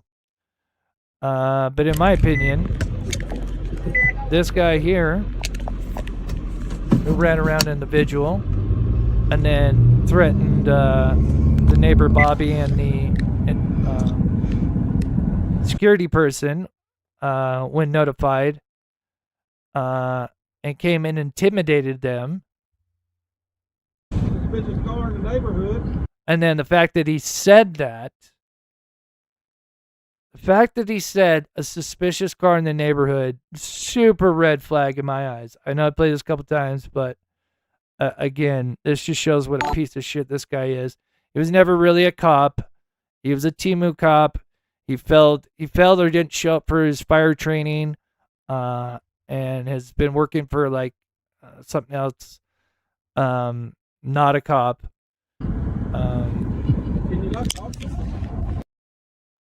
And in my opinion, just the last little bit, I'm curious, guys, what you guys think here. Activity around Sebastian to help you follow surveillance breakdown. Don't. So this is what blows my mind. So here we have at least 3 people involved, at least. Hypothetically, theoretically, allegedly. KK at the top, Crispy, number 2, whether involved during or after, don't matter, or help premeditate. And then I think for sure, definitely, Carly would be my number 3. Let me know who you'd think. And then another one, and this is what I think we're gonna find out. Here's just a couple of theories to finish up on some thoughts, and I'll read some chat, see what you guys think. I think some of the big things that because of course with this lawsuit, one of the major things is suing the Sumner County. They'll get access to, hopefully phone records, incident reports. I'm hoping surveillance footage. I'll be happy to review it. For those that may get it, you know me, I'll dissect the shit out of it. Every last pixel. But Green Hoodie, I don't think they ever found Green Hoodie. I think they found some schmuck in a green hoodie and tried to pass it off as Green Hoodie. And I think we'll find that out. And I think that's just one of the many, God knows how many things that they screwed the pooch on, as Seth would say. Mama Socks. Yeah. Mama Socks for 4. Sure. The sighting at Worsham's. 2 different people. Yep. Showing up. I know, is it Lori or Laura? Lori? The gal from, at the time, was living in Illinois. I believe it was. Correct me if I'm wrong. She was there. She showed up pretty early, considering how long the drive would have taken by the time she had learned the information. I think super sus. But what I want to end on is how in the hell with a case that this is, and you can ask ChatGPT, a case like this, you don't have a bunch of suspects that get away with a crime like this for years. I mean, yes, it does happen from time to time, but it is super rare. Usually it's like the mob or, the mafia, they got to do a RICO case or something, but this is insane. Right? The more people means the more chance of them talking, spilling something, more chances of them screwing up somewhere, either in the dry run that they did, or during the time, whatever happened the night he went missing. But I would think at least guaranteed 3. I would probably bet the farm on 4 people involved, at the least.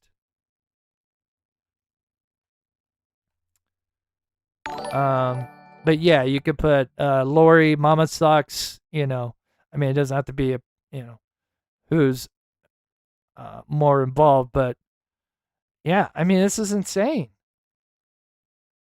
But yeah, Discovery, Mama. Yep, 100% Discovery. I agree. And that's why, because I think somebody asked me, about having Seth on the show, and I would love to have him on maybe like when things finalize, and especially if Sebastian came back, that'd be great. But yeah, Alicia says, sorry, as I got a frog in my throat. So glad to see all this, Seth, having support again, and they have responded. Excuse me.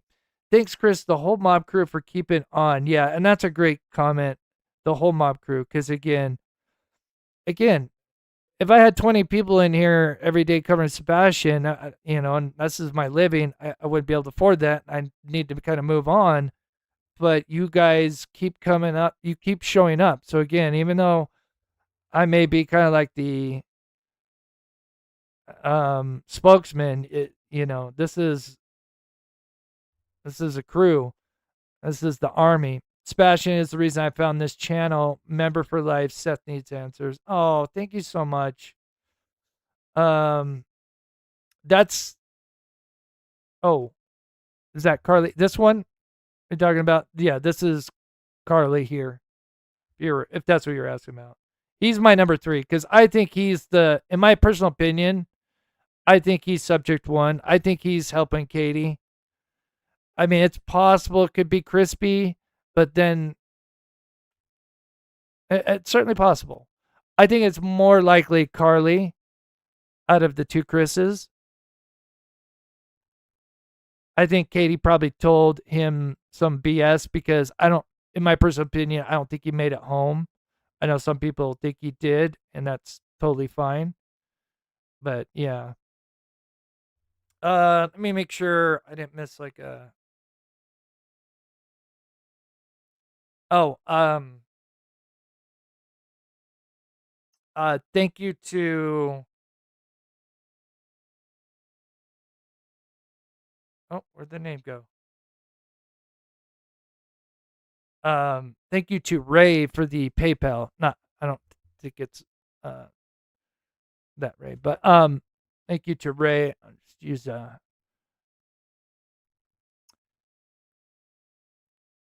course I get full names with the PayPals and Venmos, so I don't want to. Some people like to be discreet. 100%. Thank you, Jenny. Thank you, Cooper, for the amazing support for so long. Groovy Gal, Cinderelli, Teacher. I know I can't shout everybody out. Officer, good to see you.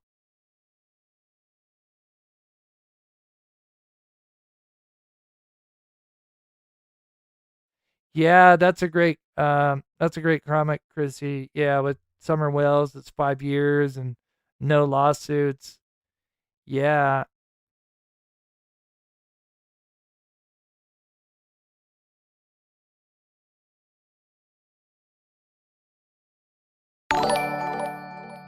That's such a great question, Michelle. I think the Amber Alert's kind of funky, and I think that's one of the other things is like, why didn't they mention the car, even though they probably, and that's why it also just kind of, to me, reaffirms that Sebastian wasn't moved into that car, in my opinion, because then that car would have had to gone out on the Amber Alert, but they didn't. But I still think that's like, even if he didn't get moved into that car, why would you not have the car with no license plate? Why would you not put that out there? Like, I think that's the dumbest. Unless we find out that they found the car, which I doubt, but there's always that possibility. I highly doubt it. I just think it will be a train wreck when we start to find out all of these things that they should have fucking put out. That would have, the public is your best friend. I know it can be a double-edged sword, right? Because rumors get rampant, people kind of get too excited, and theories kind of get a little out of control. But still, the public's your best friend in this day and age. And as Seth said it, ego. Kindly says, Seth, praying for justice. It might be needed. CP and KB should be liable for child abuse. Yeah, child neglect. Yeah. I think maybe here's a scenario is like maybe he gets enough information. Let's just say like it's not the best case scenario, but he gets like discovery, but he gets enough that he could prove child neglect between the DCS and the Sumner County. Probably more on the DCS side of it, I guess. Again, this is not my area expertise, but just theorizing. But yeah, but those then could lead to, yeah, a civil suit against them. Yeah, I like it. Positive vibe sent. Thank you kindly. I appreciate that. I'll have to check my emails. Did anybody send me anything? Let me check here. I know I got a request to check on a different case. I got one from Brandy about the video that we just played. Thank you, Brandy, for emailing that to me, for being so awesome as always.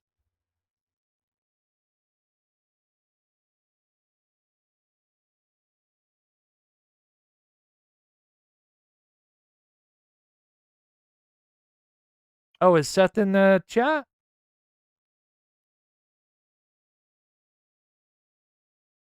Let me know, mods. If he is, or if you're watching, my prayers and God bless for the fight ahead. I'm so happy for you. And always, you have my number and email. Anything I can do on my end, you know my skill set. I'll always be happy to do anything when it comes to finding Sebastian. Oh, okay. Yeah, I bet he's got a lot going on, I'm sure. Thank you, mods. But yeah, so I said I'd be moving on. I probably might be keeping an eye, especially because I think the complaint will probably come out. If it's not Friday, then it'll be Monday. That'll kind of be a bummer, but I'm sure there'll be a lot to go over. If it does come out, we may do just kind of a spur of the moment live. So, I mean, I'll notify on my Facebook group page. So if you're not a part of that, please be a part of that. Also, one other thing, I know some people say like they don't get notifications. If you do want those, sometimes Google, like after a certain amount of months or year of a subscriber, they do these things with subscribers where they'll unsubscribe them or they'll take their notifications off. Sometimes that's done automatically because if you're not watching a channel consistently, I think I think they turned that into like an automatic thing now, which, I kind of can see both sides of it, glass half full guy, but yeah. Oh, Groovy Gal. Yeah. No, I appreciate the $10 super chat. I'm almost done paying off my car. It's been 4 years. As a matter of fact, I started my channel just 6 months before I got my car. At the time, I had bad credit, so this car is kind of like paying high interest. But I've been paying it off for 4 years. I've got 3 more payments left. Just over $2,000 to go. So once I get that paid off, that'll be a huge load. Then I don't have to pay full coverage anymore. And I'll save probably like $1,000 a month. So I cannot wait for that to happen because that'll make my life a lot easier. But yeah, and that car has been, I've used that car with the Dylan Round search. Well, part of the Dylan Round search and then all of Aiden Clune's search. So, and then hopefully, I've felt a lot better this year. So cross fingers, hopefully by the end of the month, or not, and by the end of this year, maybe fall, if not next year, I will be going out again, doing the drone stuff. So, yeah. All right, guys, I'm not going to keep you any longer. Thank you guys so much for spending 2 hours with me. God bless you. Thank you to everybody. I'm sorry I didn't shout out everybody. Julia, thank you. Diana, Lolo, Lori, Bear Bunny, the Metal Dust, appreciate it. I know. I feel, covering these cases, yeah. Penny, oh, thank you so much. And I hate that when I can't shout everybody out. Candy, thank you. Good to see you. And to everybody else, if I missed, I am so sorry. All right, guys, I'm going to do a pet outro, and I promise we will do a members live as long as I don't get sick, but I've been really good this year. Oops, wrong one. But if there's new members, we'll do kind of like a new pet outro or something. But yeah, I think with that, we'll do a pet outro, and then we'll see you guys maybe tomorrow. I may need to catch up on some lives, and especially if there's some updates. And there are a couple other things that so add in with the stuff that's going on. And then I'm sure once we get the complaint, maybe I can add on a few things that maybe I've heard through the grapevine or whatever. All right, guys. God bless. Be safe. I'm sorry for those that are out north from me in Ontario or around that with the fire. I hope, that gets situated. That looks terrible. And yeah. God bless, guys. Mods, you are the best mods. I could never ask for the better mods.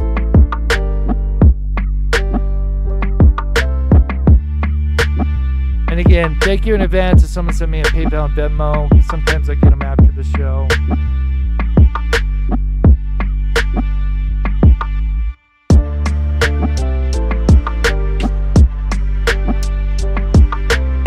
Oh, thank you, Barb. Tammy, good to see you. Oh, thank you, Lori. Oh, the results. Oh, wow. They're 30. Oh, wow. 30% across the board. Literally. So 30% of you think something will happen this year. 30% not sure. 30% maybe next year. So it was completely divided. Bye, Bridgie. Thank you, Candy. Thank you, Samantha, teacher. Thank you to all those that sent the jewels. I'm sorry. I hate how YouTube just does that. Let me do that. Thank you, Cooper. Queen, thank you so much, sweetheart.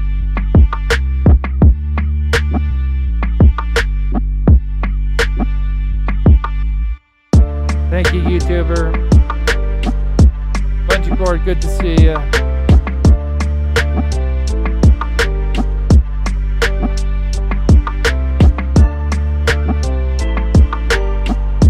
Good to see you, Heather.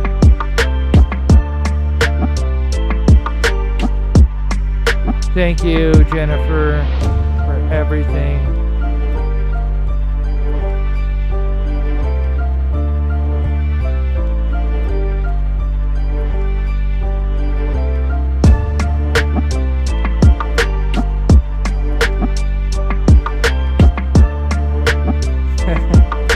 I am the cat whisperer as well.